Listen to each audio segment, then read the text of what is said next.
우리 다음 주가 이제 맥주 감사 주일입니다. 그렇죠? 그래서 감사에 관한 말씀을 오늘과 다음 주 두 주에 걸쳐서 한번 좀 나눌까 합니다. 그래서 오늘 감사에 대한 말씀 함께 나누겠습니다.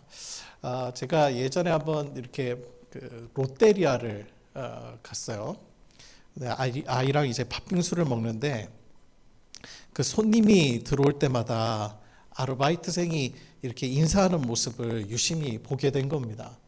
거기는 딱 인사말이 정해져 있더라고요. 안녕하세요. 기분 좋은 롯데리아입니다. 이런 인사말이었어요. 아무튼 사람 들어오면 계속 그 얘기하는 거예요.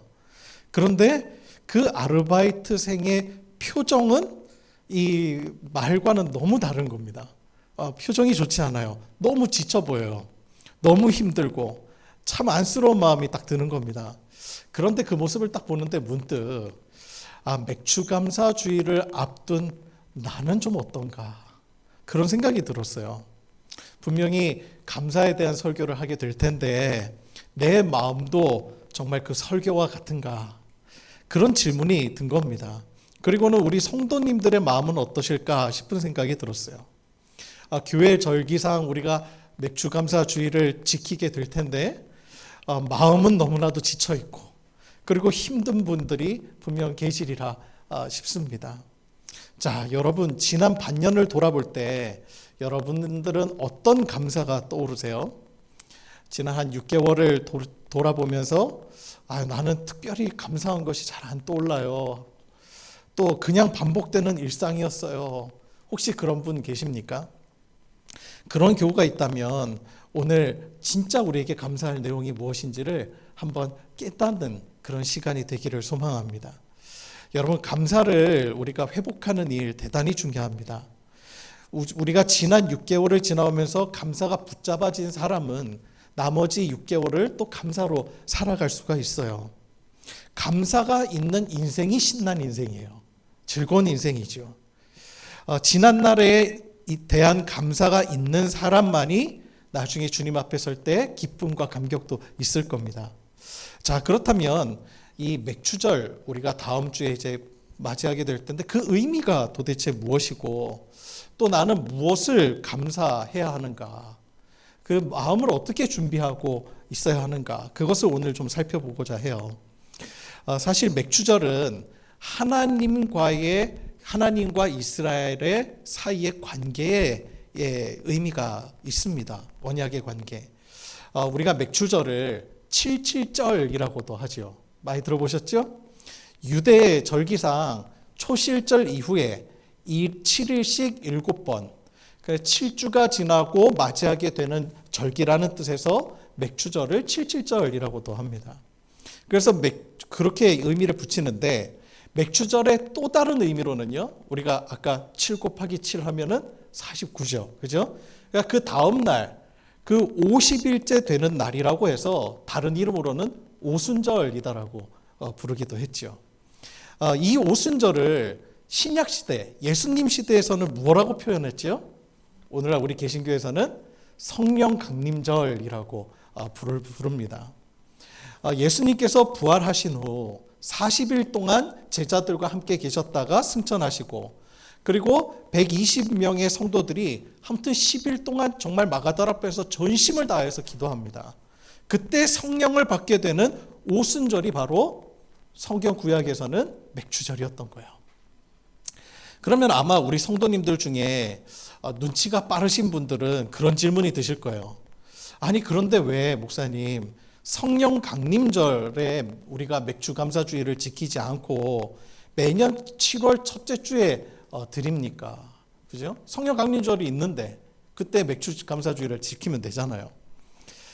사실 우리나라에서 현재 지키고 있는 맥주 감사주일은 성경의 맥주절에서 의미만 가져온 거고 성경의 맥주절과는 전혀 다른 우리 고유의 절기이죠. 우리나라는 7월이 되면 보리 추수가 다 끝났기 때문에 그때 이제 보릿고개를 넘어서 또 다시 먹고 살 힘을 주신 하나님께 대한 감사를 드리는 절기로서 맥주 감사주일을 7월 첫째 주에 우리 민족들이 드리기 시작한 겁니다. 그러나 성경의 맥주절은 사실 원어로 해석해 보면 보리 맥자잖아요, 원래. 그런데 원어로 보면은 이게 보리라는 의미가 아니라 추수 또는 미래 추수라는 뜻이 있습니다. 그러니까 이 시기는요, 이미 보리 추수는 다 끝났고요. 요 77절 기간 동안 돌아오는 기간 동안 미래 추수가 다 완성이 된 시기예요. 그러니까 1년에 이 이스라엘에게 있어서는 곡식 추수 있죠. 그게 다 끝난 절기가 바로 맥추절입니다. 사실은 추수의 절기라고 하는 것이 올바른 표현이에요. 그리고 우리가 왜 추수 감사주일로 생각하는 나중에 이제 초막절이 나오죠. 그 초막절은 1년 농사, 과일 농사까지 다 포함해서 하는 것이 이제 초막절인 것입니다. 하지만 우리나라가 이스라엘이나 우리나라나 우리에게 곡식을 주셨다는 것을 감사로 여긴다는 점에서는 정말 영적으로 어떤 의미에서는 똑같죠. 그죠? 본래 성경에서 맥주절은 성령 강림절과 똑같은 날입니다. 6월절이 지나고 안식일 후 50일째 되는 날, 오순절이죠. 구약에서는 그때 모세가 시내산에서 하나님으로부터 계명을 받는 날이었어요. 그러니까 오순절은요, 이스라엘 유대인들에게는 시내산에서 하나님의 말씀을 받은 날이기도 합니다. 그래서 유대인들은 시내산 언약의 날이라고도 기억하죠. 그때 하나님께서 이스라엘 백성들에게 주신 메시지는 이러했어요. 이제 너희는 애굽의 종이 아니야. 이제 너희는 나의 백성이고 이제 너희는 나의 보호를 받으면서 내가 너희들을 먹이고 입히고 내 안에서 살게 할 거야. 하나님이 친히 돌보신다는 약속을 주신 날입니다. 그러니까 이제 우리의 정체성이 바뀐 날인 거예요. 이전에는 애굽의 종노릇 하다가 시내산에서 하나님의 언약을 받고 난 뒤에 이 오순절 날에 이제 나의 정체성이 완전히 뒤바뀐 겁니다. 나는 이제 종이 아니야. 하나님의 자녀야. 그리고 이제 하나님의 자녀로서의 삶이 시작되는 거예요. 그리고 가나안 땅에서 그 은혜를 누리는 겁니다. 그리고 참 그 시기가 절묘하게도 곡식 추수의 기간과 탁 맞아들어가요. 이스라엘은요, 하나님께서 젖과 꿀이 흐르는 땅이라고 하지만 사실 애굽에 비하면 그리 비옥한 좋은 땅은 아니에요. 왜 그렇지요? 이집트 애굽 땅은요, 커다란 나일강이 흐르잖아요. 그리고 북쪽으로 가면요, 메소포타미아 지역은요, 거기도 강이 2개나 흐르잖아요. 근데 반면에 이스라엘 지역은요, 강이 없어요. 요단강 외에는요, 심지어는 예루살렘에는 샘도 기혼샘이라고 그 하나 외에는 물을 끌어올 데가 별로 없어요. 농사짓기가 별로 안 좋아요. 다른 데는 이제 관계, 농업이 가능하잖아요. 물 끌어와서. 그런데 이스라엘은요, 물 끌어올 데가 없으니 천수답이라고 그러잖아요. 하늘에서 내리는 비로만 농사가 가능하거든요. 그런데 그게 왜 축복인 거죠? 하나님께서 이른 비와 늦은 비를 적당히 주셔야만 곡식을 얻을 수 있거든요. 그래서 우리는 어쩌면요, 이거 너무 불확실한 거 아니야? 라고 싶지만 하나님의 약속을 우리가 믿는 한 하나님의 약속은 뭐예요? 언제나 예스잖아요. 그렇죠? 하나님께서 약속하셨어요. 너희들이 내 안에 거하면 내가 언제나 이른 비와 늦은 비를 주겠다는 거예요. 그러니까요, 항상 곡식 추수 때가 되면 우리가 하나님 앞에 어떻게 살아왔는지가 점검이 되는 날인 거예요. 우리가 올해도 하나님의 은혜로 살았구나. 여러분, 우리에게 있어서 진짜 축복이 뭔지 아세요? 그냥 아무 걱정 없이 이집트에서 물 끌어와서 풍요롭게 물 대고 그냥 곡식 막 얻는 거, 그 축복인 것 같죠? 사실은 사람은 망각의 동물이에요. 금방 잊어버려요. 자기가 잘나서 다 잘 먹고 잘 살고 그 풍요를 누린다고 생각을 해요. 사실 그 이집트 땅도 누가 만들었어요? 하나님의 것이잖아요. 그런데 거기에서 진짜 축복은요, 그런 은혜를 망각하는 것이 저주고요. 매 순간마다 우리가 불확실해 보이지만 확실하신 하나님의 약속이 있기 때문에 그 확실하신 약속을 믿고 의지하여서 거둬들인 그 은혜를 만끽하는 것이 진짜 우리에게는 복이란 말입니다. 여러분, 우리의 마음이 늘 이렇게 불확실해서 그렇지 사실 우리를 향한 하나님의 약속은 언제나 확실한 거거든요. 이것을 매 순간마다 우리가 경험하게 될 때 그것이 바로 진짜 복인 줄 믿습니다. 그래서 이스라엘 땅이 복인 거예요. 복. 그곳에서 이날 그 축수고식을 하면서 그걸 새기는 거예요. 하나님이 나에게 곡식을 주신 것도 감사하지만 그날 뭐를 확인하게 돼요? 오순절날 하나님께서 우리에게 주셨던 메시지, 언약. 너희는 이제 나의 것이다. 너희는 내가 너희를 보호하고 내가 너의 보호자야.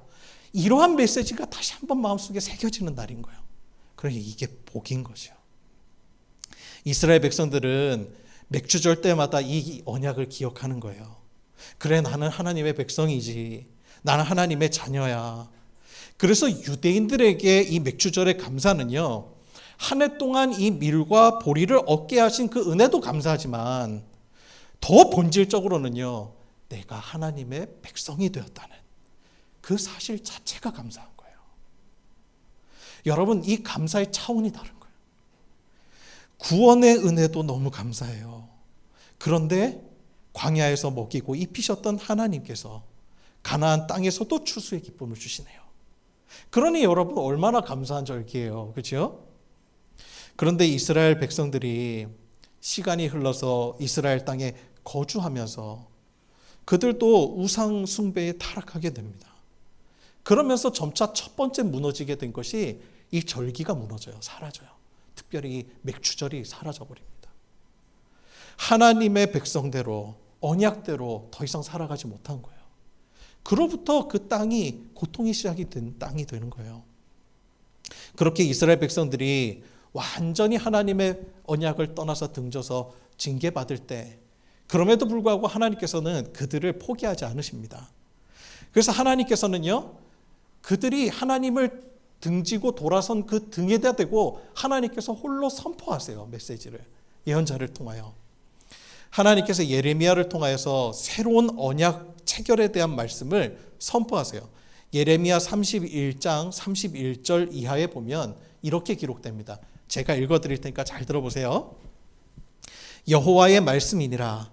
보라, 날이 이르리니 내가 이스라엘 집과 유다 집에 새 언약을 맺으리라. 이 언약은 내가 그들의 조상들의 손을 잡고 애굽 땅에서 인도하여 내던 날에 맺은 것과 같지 아니할 것은, 내가 그들의 남편이 되었어도 그들이 내 언약을 깨뜨렸음이라. 여호와의 말씀이니라. 다음 구절 33절 중요합니다. 잘 들어보세요. 그러나 그날 후에 내가 이스라엘 집과 맺을 언약은 이러하니 곧 내가 나의 법을 그들의 속에 두며 그들의 마음에 기록하여 나는 그들의 하나님이 되고 그들은 내 백성이 될 것이라. 여호와의 말씀이니라. 아멘. 모세를 통해서 하나님이 돌판에다가 언약을 새겨주셨어요. 그런데 그것을 깨뜨려 버렸단 말입니다. 그러니까 이제는 언약이 다 사라져버린 거예요. 깨져버린 언약이 돼버린 거예요. 그래서 하나님께서 어떻게 언약을 다시 체결하세요? 내가 이제는 예전과 같이 돌판에다 새기지 않고 너희 마음에다 새겨주시겠다는 거예요. 그런데 이 예언이, 이 말씀이, 예레미야를 통하여 주신 말씀이 언제 이루어지죠? 언제 성취돼요? 신약의 6월절, 예수님께서 돌아가시고 오순절이 되어서 성령 강림절이 되었을 때 그게 성취돼요. 성령께서 친히 우리의 마음 가운데 오셔서 내가 나의 법을 그들의 속에 두어서 지키도록 하신단 말입니다. 이게 성취된 거예요. 그래서 사도 바울이 이것을 표현하기를 생명의 성령의 법이 너희를 이제 다스리게 되었다는 거예요. 여러분, 이게 놀라운 은혜인 거예요. 놀라운 은혜. 그러니까 여러분, 맥주절의 가장 큰 은혜와 감사가 뭐예요? 우리가 깨진 언약, 하나님으로부터 등졌지만 우리를 포기하지 않으시고 이제는 아예 우리의 마음판에 새기시고 우리의 마음에 찾아오셔서 우리의 마음속에 거하시고, 바로 임마누엘의 하나님, 예수님께서 우리 안에 오셨다는 그 사실이 우리에게 가장 커다란 은혜인 거예요. 이게 감사한 거예요. 이것이 우리가 맥주 감사주일에 드려야 될 본질적인 감사의 내용이란 말입니다. 내 삶의 재정 채워주신 것, 건강 낫게 해주신 것, 자녀들 취업 잘 되게 하시고 또 결혼 잘한 것, 이런 것도 우리가 감사의 부수적인 내용일 수 있어요. 그것을 깨닫고 감사드리는 건 매우 중요한 일입니다. 그러나 그런 것들은요, 사실상 보면 예수님 안 믿는 사람들도 그것에는 다 감사해요. 그렇지 않아요? 내 인생에 뭔가가 성취되고 뭐 이렇게 올해 뭐가 좋으셨어요? 그러면은 나 이 올해 승진했어요. 이건 그리스도인이나 아닌 사람이나 다 똑같은 감사거든요. 그런데 우리는 우리에 대한 진정한 감사는요, 우리 안에 오신 예수 그리스도세요. 재정 안 채워질 수도 있어요. 오히려 병을 얻을 수도 있어요. 저처럼 사고를 당했을 수도 있어요. 자녀들 취업이나 문제가 해결되지 않을 수도 있어요. 만약 그렇다면 우리는 감사가 아닌 원망을 드려야 할 사람이 됩니다. 그러한 조건에 의한 감사는 언제든 원망으로 바뀔 수가 있어요. 우리의 믿음을 한순간에 무너뜨릴 수도 있어요. 여러분, 우리 안에 가장 큰 감사는 성령으로 임하신 예수 그리스도세요. 그분 때문에 우리가 재정이 지금 좀 채워지지 않아도, 때로는 병을 얻었어도, 삶의 문제가 아직 해결되지 않은 것 같아도 그래도 감사함으로 주님의 언약을 붙잡고 살아가게 된단 말입니다. 저희 가정에서 한 3개월 전쯤인 것 같아요. 강아지 한 마리를 입양했습니다. 엄청 귀엽더라고요. 저는 오래전부터 이제 강아지 입양하는 거 극구 반대했었거든요. 이게 저한테 이제 어떤 생명을 책임진다는 거에 대해서 저는 이제 그 트라우마가 있어요. 어렸을 때 이제 그 초등학교 앞에서 병아리 파는 아저씨들 있잖아요. 병든 병아리. 그거 한 마리 입양해서 집에 딱 데리고 왔는데 삐약삐약 거리다가 하루 만에 죽어버리는 거예요. 그때 막 죽어가는 모습을 보는데 얼마나 어린 마음에 상처가 컸는지, 막 할아버지한테 얘 데리고 동물병원 가자. 그 당시에 동물병원도 가축병원이었거든요. 그러니까 할아버지는 뭐 그 병아리 한 마리 때문에 가축병원 뭐 가겠어요. 그러다 앓다가 죽은 거예요. 그걸 경험하고 나니까 이 생명 책임진다는 게 전 두려운 거죠. 그래서 안 했어요. 근데 우리 아이들이요, 온갖 감언이설로 저를 설득하는 거예요. 강아지만 한번 데려오면 자기네들이 다 책임지겠대요. 관리 다 하겠대요. 근데 막상 데리고 오니까 사료 주는 거, 배변 치우는 거, 놀아주는 거 다 제 몫이에요, 제 몫. 처음 이 강아지 딱 데리고 오니까요, 강아지가 이제 경계심이 있죠. 경계심을 안 늦추는 거예요. 그래서 창문 밖에요, 이렇게 소리가 딱 나면요, 그 소리에 막 놀래요. 그러고 나서 그 집에 막 쫓아 들어가고 바들바들 떨어요. 자다가도요, 조그만 소리가 들으면 얼마나 예민한지요. 깨고 고개 들고요. 배변한 거 있잖아요. 제가 치우려고 이렇게 가면요, 유일하게 자기 몸에서 나온 거잖아요. 그러니까요, 자기 흔적이니까 그거 뺏어가는 줄 알고, 그래갖고 막 달겨드는 거예요. 불안한 거예요. 씻겨주고 산책하려고 목줄 이렇게 채워주려고 하면 자기를 해하는 줄 알고 막 입질을 시작을 해요. 그래요, 애기가. 그런데요, 여러분, 저희 집은요, 더위와 추위, 해충과 짐승들로부터 완벽히 차단된 안전한 공간이에요. 밤에 다리 뻗고 자도 사실 안전합니다. 때가 되면요, 먹여줘요. 입양한 지 일주일 만에 이 강아지가 큰 병에 걸린 적이 있어요. 아기 강아지들한테는 치사율이 90%래요. 그러니까 거의 죽는다고 봐야죠. 파보 바이러스라고. 그러니까 얘가 막 토하고 막 설사하기 시작한 거예요. 그래서 병원에 데리고 갔거든요. 그러고 한 10일을 병원에서 입원했어요. 그런데 이게 병원비도 만만치 않죠. 몇백만 원이 나와요. 그런데도요, 그 생명이니까 어떻게든 살리려고 최선을 다한 거예요. 살려달라고, 의료진들한테. 그래서 아이가 어쨌든 살아났어요. 그래서 퇴원해서 지금 잘 자라는데요. 작은 소리에 그 아이가 불안해하는 그런 모습을 보면서 갑자기 강아지를 보는데요, 하나님 앞에서 살아가고 있는 제 모습이 보이는 것 같아요. 내가 이미 주님 안에 살아가고 있다고 하면서도 작은 세상의 소리에 대단히 불안해해요. 못 먹을까, 못 입을까, 생활의 염려에 사로잡혀요. 빼앗길까 봐. 하나님이 사실 가져가실 때는 나에게 배설물이기 때문에 가져가실 때가 있거든요. 필요 없는 거기 때문에. 그런데 그것이 내 거라고 끝까지 붙잡으려고 하는 제 모습. 이 강아지를 보면서 꼭 제 모습이 그렇게 보이는 거예요. 우리 집 강아지는요, 제가 봤을 때 우리 집에서 제일 팔자 좋은 애예요. 그런데 왜 그런 팔자 좋은 개가 된 거죠? 강아지가 된 거예요? 저희 집에 입양이 됐으니까. 그죠? 만약 저희 집에 입양이 안 되고 그 병이 걸렸다면 그런 생각이 들더라고요. 그 아이가 제대로 치료나 받았을까요? 아마 치료 받지 못하고 죽었을 겁니다. 그렇게 최선을 다하고 보듬어주고 사랑을 주고 먹여주고 입혀주고 보호해주는데도 불안해한단 말입니다. 그런데 한 3개월을 같이 이렇게 쫙 지내면서 지금까지 신뢰가 이렇게 쌓이다 보니까요, 지금은요 아주 사람처럼 배에 이렇게 뒤집어서 이러고 대자로 누워서 자요. 저보다 더 오래 자고 덜 예민해요. 얘가 아주 잘 잡니다. 강아지도 보호자에 대한 신뢰가 쌓이면 그리 변하는데 하물며 우리는 어떻겠어요? 여러분, 진짜 복이 뭐지요? 지금 내 앞에 밥상 차려졌다는 거, 삶의 평안이 찾아온 거. 그런데 생각해 보세요. 그게 도대체 무엇 때문에 찾아온 복이냐는 거예요. 하나님의 자녀가 되니까 나머지는 찾아오는 거죠. 여러분, 이게 얼마나 큰 복인 줄 몰라요. 우리가 언제나 부르짖고 찾을 이름이 있다는 거, 내 신음소리를 누군가가 들어준다는 거, 불확실한 우리의 인생이지만 그 인생을 내가 움켜쥐고 아등바등 살아가는 것과 내가 통제할 수 없는 것은 하나님께 맡길 수 있다는 것은 완전히 다른 차원의 삶인 거예요. 여러분, 이게 은혜인 거예요.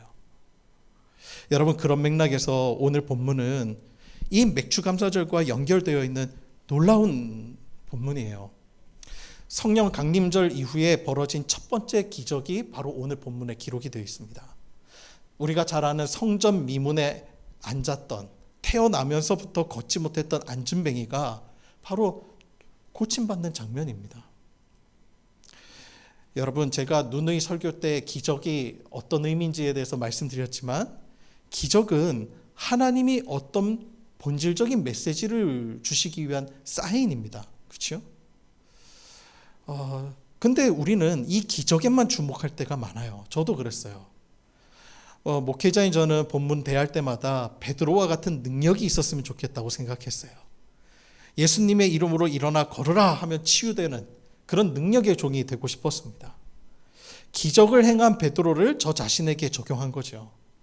그런데 반면에 안진뱅이와 같이 고집병을 앓고 있는 사람에게는 치유의 기적이 자신에게 일어나기를 기대합니다. 저희 아버님이 이제 청각 장애인이신데, 제가 어릴 적에 한동안 저희 가족의 기도 제목에 아버지의 귀가 열리는 거였어요. 현대의학으로 안 되니까 치유 집회 이런 거 많이 다녔습니다. 그런데 여전히 치유는 안 되는 거예요. 그때 우리 가족은 그 안진뱅이의 기적을 우리 아버지에게 적용한 거였던 거예요. 그런데 저에게 베드로의 능력도 주어지지 않았고 안진뱅이의 치유도 일어나지 않았어요. 그래서 저는 오늘 본문을 사실 묵상할 때마다 불편한 마음이 있었지요. 제게 있어서는 소화가 안 된 말씀이니까. 그런데 제가 이 말씀을 곰곰이 묵상하다가 이 본문을 통해서 하나님이 주실 진짜 메시지를 놓치고 있었다는 것을 깨달았어요. 그동안 베드로의 능력에 주목하든 안진뱅이의 치유에 주목하였든 그동안 제가 주목했던 것이 바로 기적이었는데, 오늘 본문이 말하고자 하는 핵심은 기적이 아니었단 말입니다. 그러면 도대체 이 기적을 통해서 하나님께서 우리에게 전해주고자 하는 메시지가, 진짜 메시지가 뭐냐는 거예요. 그 답이 오늘 본문 7절과 8절에 기록이 되어 있는, 우리 7절과 8절 다 같이 함께 한번 봉독해 볼까요? 시작.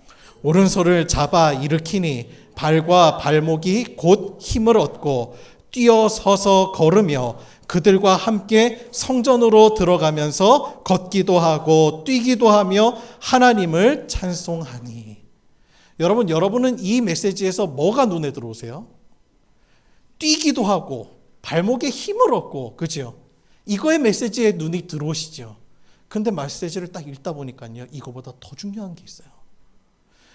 8절에 보니까 그들과 함께 어디로 들어가면서요? 성전으로 들어가면서. 여러분, 본래 안진뱅이는 성전에 들어갈 수 없는 자였어요. 예배에서 제외된 자였습니다. 유대인들은 그가 하나님의 저주를 입어서 그렇게 됐다고 생각을 했어요. 그런데 그가 고침을 받고 가장 먼저 한 일이 뭐예요? 성전을 뛰어들어가면서 하나님을 찬양했다는 거예요. 하나님의 성전, 이제 나는 예배자로서 회복이 되었다는 거예요. 하나님의 자녀로 다시 한번 주님 앞에 예배할 수 있는 자로 서게 되었다는 거예요. 그의 삶 속에 예배가 회복되는 사건이 일어났다는 거예요. 이제 하나님과 안진뱅이 사이에 그동안 사람들의 편견과 그 장로의 유전으로 인해 막아놓았던 그 복음의 장벽, 그 휘장이 찢어지는 사건이 벌어진 거예요. 예수님께서 안진뱅이 속에 역사하셔서 그를 구원하는 사건인 것입니다. 여러분, 이 메시지는요, 단순히 기적에 초점이 있는 게 아니에요. 그가 하나님의 자녀로서, 예배자로서 그의 삶이 다시 한번 부름받았다라고 하는 그것이 바로 이 메시지의 중요한 메시지인 거예요. 여러분, 우리에게 일어난 기적 감사하죠. 그러나 그것이 본질이 아니에요. 우리에 대한 진정한 감사는 구원이에요. 예배자로 부름받았다는 거예요. 우리도 영적으로 보면 성전 미문 앞에 앉아 있었던 안진뱅이와 같아요. 나의 힘으로는 도저히 하나님을 찾을 수가 없었어요. 내가 아무리 노력을 하더라도 하나님 앞에 다가갈 수 없는 자가 바로 우리 자신이었어요. 하나님이 우리 안에 다가오셔서 하나님이 우리를 주목하시고 하나님이 우리를 고쳐주시고 불러주셔야만 우리가 하나님 앞에 설 수 있는 자입니다. 여러분, 우리가 이 은혜인 거예요. 여러분, 우리가 우리 스스로 구원을 얻을 수 있나요? 착각하지 마세요. 내가 교회 와서 내가 선택한 것 같죠? 하나님 앞에. 아니에요. 하나님의 부르심이 우리에게 있었다는 거예요. 여러분, 누군가로부터 여러분이 복음을 전해 듣고 결단하여서 교회 나오셨나요? 여러분, 그 나에게 복음을 전해준 그 사람이 누가 보내셨냐는 거예요. 여러분, 우리의 구원에는요, 우리의 공로가 없어요. 안진뱅이와 같이 성전이 바로 문 앞에 있는데도 그 속을 뛰어넘을 수 없었던, 나는 여전히 이방인이고 하나님의 은혜 가운데 들어갈 수 없었던 그런 저주받을 수밖에 없었던 자였다는 거예요. 그러나 하나님이 우리를 주목하셨어요. 안진뱅이와 같이 철저하게 내가 하나님 앞에 서로 나갈 수 없었던 내가 하나님이 불러주셨을 때 비로소 우리가 하나님 앞에 뛰어들어가 찬양할 수 있는 하나님의 백성이 되었다는 그 감격 속에 우리가 찬양할 수 있었다는 거예요. 여러분, 우리에게 바로 감사는 이거예요. 헬렌 켈러 잘 아시죠? 삼중고 겪었었던 분이에요. 그는 너무나 놀라운 주님의 은혜를 받았지만 여러분, 눈 뜨고 그가 귀가 열린 것은 아니었어요. 그러나 정말 위대한 사람으로 하나님 앞에 쓰임을 받았죠. 유명한 찬송가이자 작사가인 화니 크로스비, 이분이 어려서부터 실명을 했어요. 그런데 이분이요, 눈뜨기를 거부했어요. 그러면서도 그분이 뭐라고 고백하지요? 하나님이 내 눈을 뜨게 해주신다 해도 사양하겠습니다. 천국에 가면 눈을 뜨게 될 텐데 내가 눈을 뜨고 첫 번째로 뵙는 분이 예수님이기를 원합니다. 여러분, 기적이 일어났다고 해서, 기적이 또한 안 일어났다고 해서 그것이 우리에게 감사의 조건이 되는 것이 아닙니다. 그것을 뛰어넘는 감사가 우리에게 있는 거예요. 충청도 출신의 한 목사님이 계셨어요. 이분이 목사님이 되기 전에 시골교회에서 주일학교 교사를 할 때 일이에요. 자기가 가르치는 학생들 가운데 예배 시간만 되면 막 고함 지르고 물건 집어던지고 길길이 뛰고 이상한 행동을 하는 학생이 한 명 있었다는 거예요. 이 아이 때문에 예배가 제대로 이제 진행이 안 되니까, 분반 공부도 제대로 안 되니까 그때 이 젊은 혈기에 그 아이를 막 때려서 내쫓았다는 거예요. 가만히 있어. 통제하다가 안 되니까 막. 나중에는 막 교회 못 오게 막 구박하고 내쫓고, 아무튼 계속 그랬다는 거예요. 그 후에 이분이 세월이 지나고 이분이 교회를 떠나서 이제 결혼도 하고 일남 일녀를 두어요. 첫째 아들은 잘 자라서 의사가 됩니다. 둘째는 예쁜 딸아이로 너무 아름답게 태어났으니까 이 세상 사는 동안에 모든 것을 이루며 살라라는 의미로 이루라라는 이름으로 그 아이의 이름을 지었다는 거예요. 그런데 딸아이가 2살 넘어서부터 조금씩 이상한 증세를 보이는 겁니다. 그 내가 젊었을 때 쫓아냈던 그 남자아이와 똑같은 증세. 중증 자폐하였던 거예요. 여자아이인데 몸집이 커가니까 부모가 그 기운을 당할 수가 없었어요. 어떤 때는 막 옷을 벗어 던지고 예배당 돌아다니고 온 동네를 돌아다니는. 나중에 이분이 목사님이 되시는데 이 목사님 부부는 하늘 수 없이 가두기도 하고 때리기도 하고 소용이 없는 거예요. 속 없는 사람들은 저 목사가 무슨 죄가 많아서 저런 애를 낳았을까, 그런 식으로 함부로 얘기를 하니까 가슴 아리는 뭐 이루 말할 수 없었다는 거예요. 결국에 이 목사님이 내가 한국에서 목회하면서는 이 아이를 키울 수가 없겠구나. 그러고는 이 아이를 입양 보내려고 수속을 밟았다는 거예요. 수속을 다 마치고 아이를 입양 보내기 전날 이 홀트 아동복지 직원이 친자 포기각서를 가지고 왔다는 거예요. 그런데 그 포기각서를 눈앞에 딱 받아두는 순간 손이 부들부들 떨리면서 이 목사로서가 아니라 아이를 낳은 애비로서 도저히 양심상 이 사인을 못하겠더라는 거야. 극도의 긴장과 갈등과 고민 끝에 하룻밤을 꼬박 지새는데 목사님 안에 처절한 회개가 일어나요. 내가 어쩌자고, 비록 부실한 아이지만 내가 낳은 아이를 외국에 보낼 생각을 했던가. 하나님은 원수된 나를 죽어 마땅한 이 미물 같고 벌레 같은 존재를 위해 그 예수 그리스도 독생자 아들을 나 대신 십자가에 내어 못 박혀 죽게 하셔서 구속하시지 않으셨던가. 그리고 여전히 오늘도 한 번도 나를 배반하지 않으시고 내가 어떤 길로 가든 어떻게 하든지 참으시고 기다리시며 나를 목사로 삼아 이렇게 목회까지 하게 하시는데 내가 어쩌자고 이런 생각을 했는가. 하나님 앞에 철저하게 회개합니다. 그러면서 회개하면서 눈물로 회개하는 중에 성광처럼 눈에 탁 떠오르는 게 있더라는 거예요. 그게 뭐냐면 총각 때 그 시골 교회에서 주일 예배하면서 때려서 내쫓았던 그 사내 아이와 자기 딸의 모습이 오버랩이 되는 거예요. 그때 그 아이가 남자아이도 자폐하였던 거죠. 그리고는 자기가 딸을 낳자마자 너무 이뻐서 지어준 이루라라고 하는 이름의 의미가 무엇인지를 본질을 깨닫게 됐다는 거예요. 아, 그렇구나. 하나님이 이 아이를 통하여서 우리 가정에 이 땅에 이루실 하나님의 일이겠구나. 그래서 하나님이 이루라고 내게 지어주셨구나. 내 욕심으로 나는 이루라라고 지었는데 하나님은 하나님의 뜻을 이루라고 지어주셨구나. 그리고는 뭘 할까 이러고 기도하다가 결국 이분이 강원도 경계선 부근에 텃밭을 사고 개간을 해서 이분이 복지시설을 만듭니다. 거기에 자기 딸과 똑같은 아이들을 다 데려다가 이 목사님 부부가 자기 딸과 함께 그들을 하나님의 존귀한 사람으로 대접하면서 지금 길러내고 있다는 거예요. 여러분, 예전에는 인생의 무거운 짐이요, 골칫덩어리요, 목회의 방해덩어리였는데 눈이 바뀌니까 하나님의 이 목사님의 인생과 영혼 속에 새로운 하나님 나라가 임한 거예요. 오히려 짐처럼 여겨졌던 그 딸아이가 이 목사님에게 남은 목회 인생을 하나님의 비전에 따라 살 수 있도록 도와준 보배가 되었다는 거예요. 여러분, 이것이 어떻게 가능하지요? 우리 안에 오신 예수님께서 하신 일이죠. 조건과 상황으로만 보면 상황을 찾는 사람들은 절대로 감사할 수 없는 일입니다. 조건과 상황이 어떠하더라도 내가 서 있는 그곳에 예수님이 계시기에 그곳이 천국이 된 거예요.